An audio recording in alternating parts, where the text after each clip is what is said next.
हज़रत अबू हुरैरा रज़ी अल्लाह तआला अन्हो से रिवायत है कि क़यामत के दिन बंदे का सबसे पहले ये हिसाब होगा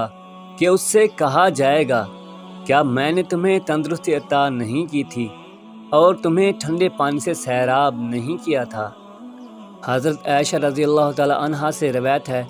कि नबी करीम सल्लल्लाहु अलैहि वसल्लम ने फरमाया, अगर तुमने कोई गुनाह किया है तो अल्लाह ताला से माफ़ी मांगो और उससे तौबा करो, क्योंकि गुनाह से तौबा, नदामत और इस्तिग़फ़ार है। नबी करीम सल्लल्लाहु अलैहि वसल्लम ने फरमाया, कुछ लोग खैर की कुंजियाँ और शर के ताले हैं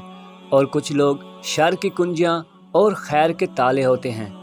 उन लोगों के लिए खुशखबरी है जिन्हें अल्लाह ताला ने खैर की कुंजियाँ बनाया है, और हलाकत है उन लोगों के लिए जिन्हें अल्लाह ताला ने शर की कुंजियाँ बना दिया।